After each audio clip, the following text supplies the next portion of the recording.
मध्ये काटेकी टक्कर झाली असून महायुतीचं पारडं जड असल्याचं पाहायला मिळतंय।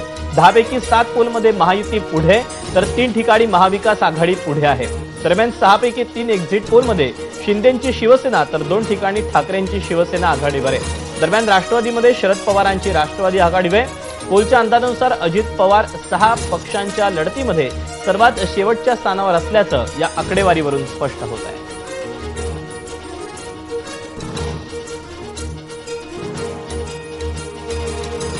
दरम्यान एक्झिट पोलचा अंदाज काय सांगतो? सोर्स आहे इलेक्टोरल। महायुतीला जागा मिळू शकतात 121, महाविकास आघाडीला 150 तर इतर 20। पोल डायरीच्या अंदाजानुसार 122 ते 186 महायुतीला जागा मिळतील तर महाविकास आघाडीला 89 ते 121 आणि इतर 12 ते 29। तर चाणक्य स्ट्रॅटेजीचा एक्झिट पोल सांगतो की महायुतीला 152 ते 160 तर महाविकास आघाडीला 130 ते 138 आणि इतर 6 ते 8।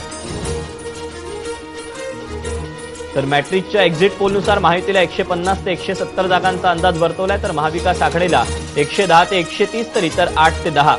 तर रिपब्लिक एक्झिट पोलनुसार 137 ते 157 जागा महायुतीला, 126 ते 146 महाविकास आघाडीला तर इतर 2 ते 8। तर एसएसच्या एक्झिट पोलनुसार 127 ते 135 महायुतीला जागांचा अंदाज वर्तवण्यात आलाय तर महाविकास आघाडीला 147 ते 155 तर इतर 10 ते 13। जीएआयच्या एक्झिट पोलनुसार महायुतीला 129 ते 159 जागा मिळू शकतात, महाविकास आघाडीला 124 ते 154 आणि इतर 10।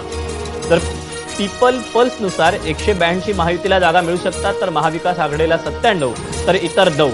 तर न्यूज 24 पी मार्कच्या एक्झिट पोलनुसार महायुतीला 137 ते 157 जागांचा अंदाज आहे तर महाविकास आघाडीला 126 ते 146 तर इतर 2 ते 8।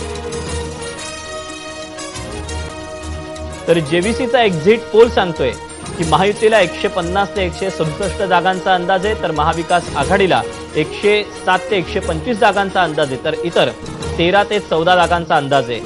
तर पोल ऑफ पोल्स आहे महायुतीला 140 ते 152च्या घरात जागा मिळू शकतात, महाविकास आघाडीला 120 ते 130 तर इतर जे आहेत ते 10 जागा त्यांना मिळू शकतात।